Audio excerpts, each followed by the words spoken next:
This passage that I'm going to read is one of the passages that's often read on Christmas Eve night.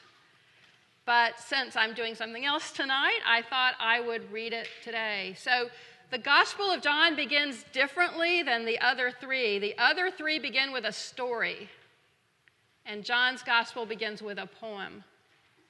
So listen now for John's great poem about Jesus and what Jesus means and who he is, reading from chapter 1. John writes, "In the beginning was the Word, and the Word was with God, and the Word was God. He was in the beginning with God. All things came into being through him, and without him not one thing came into being.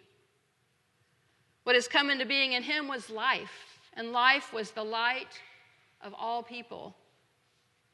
The light shines in the darkness, and the darkness did not overcome it.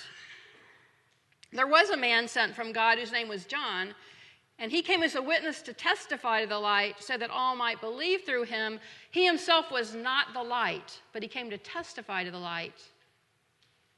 The true light, which enlightens everyone, was coming into the world. He was in the world, and the world came into being through him, yet the world did not know him. He came to what was his own, and his own people did not accept him. But to all who received him, who believed in his name, he gave the power to become children of God, who were born not of blood or the will of the flesh or the will of man, but of God.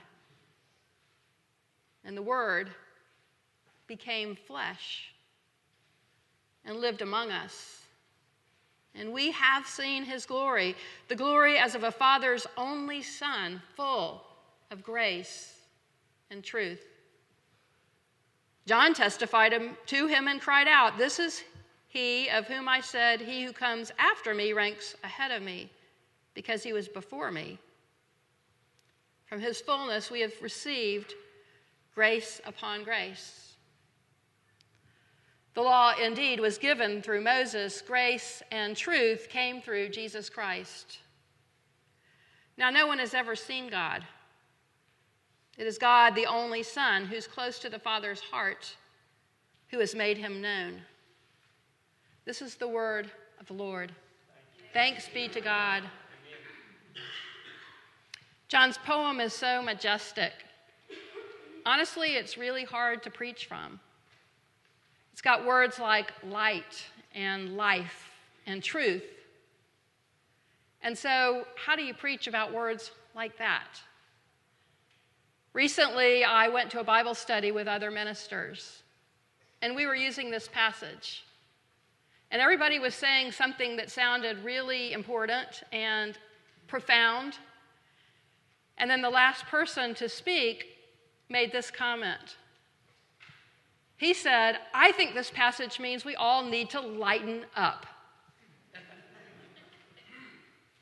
And after a week and a half, when I heard that, I kept thinking about that. We all need to lighten up. Think about how religion is written about in the news or in the world. Think about how people argue about it. Think about how people get all heavy about it. We need to lighten up. And so I decided to preach about 3 ways we need to lighten up for Christmas. Now, the first one you might think is to lose weight. It is not. Yay. There's this statistic going around, and it's fake news. And it says that people gain 8 to 10 pounds between Thanksgiving and the New Year. Fake news. The actual truth is it's 1.3 pounds. So that is not one of my 3 things to lighten up. Simply eat whatever you want, and eat a lot of it.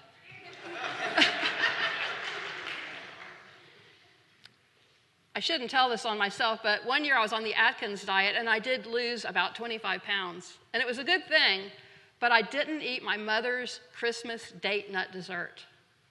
It was in the family for generations, and I regret it. So I say again, don't lighten up with food. The first way I do think we ought to lighten up for Christmas is to lighten our load. to lighten the weight of Christmas. Yes, it is the most joyous day of the year. Yes, it's happy. Yes, children laugh and giggle and sometimes fight and tumble. But we need to lighten the load. So drop your burdens and don't worry so much. Who now has not finished everything for tomorrow?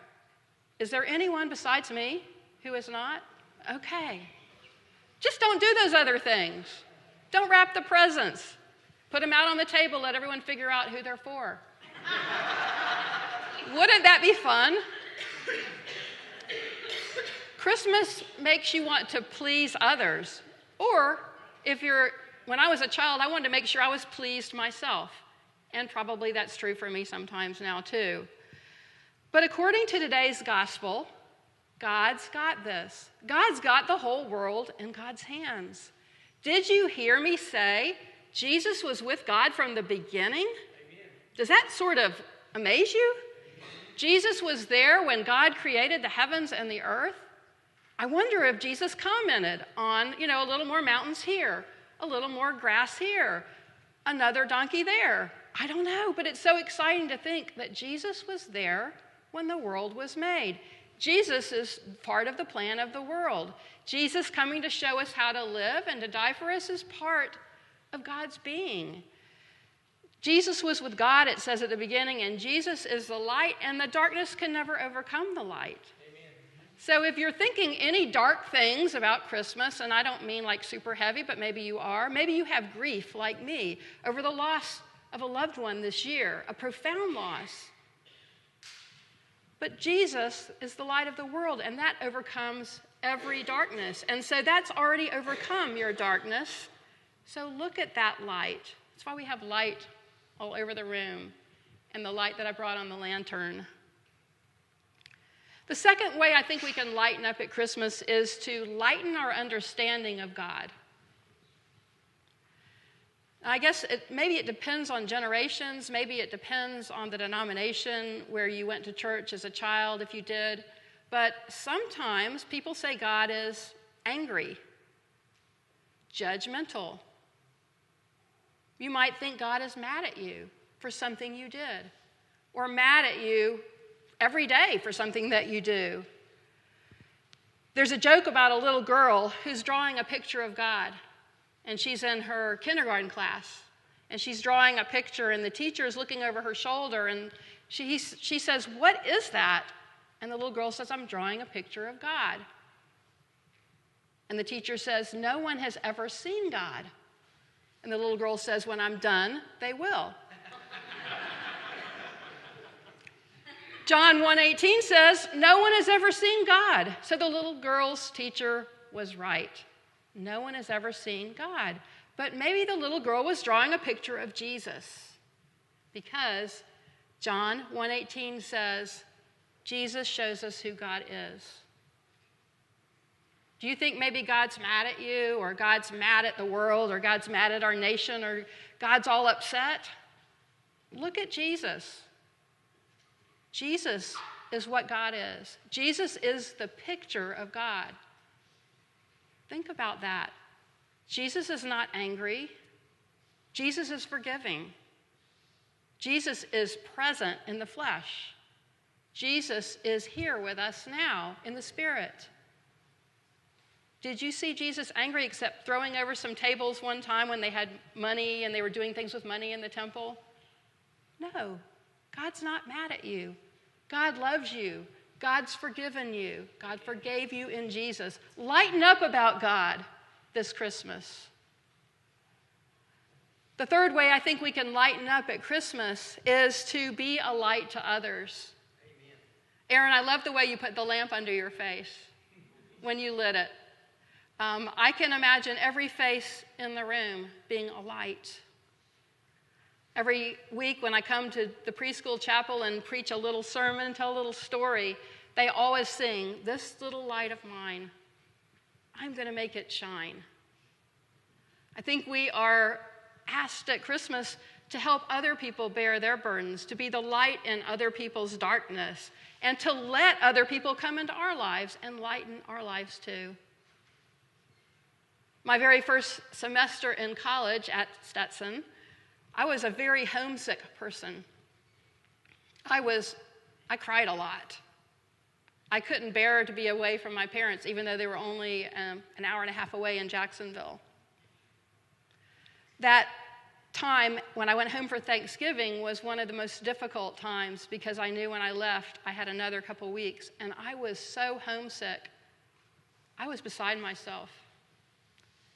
We were about to take finals, and there was, my roommate was getting worried about me.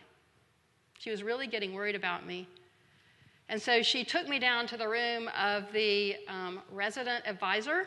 They had one in every dorm that was like an older student that made sure you weren't crazy and didn't do crazy things.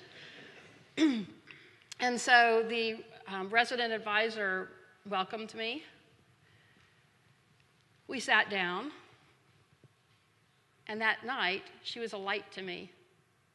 As it got dark and I was more and more anxious, she listened. She made me a little cup of tea with her. We had little hot pots that you plugged in back then for water. She made me a cup of tea. She opened the tin of cookies her parents had given her and gave me some.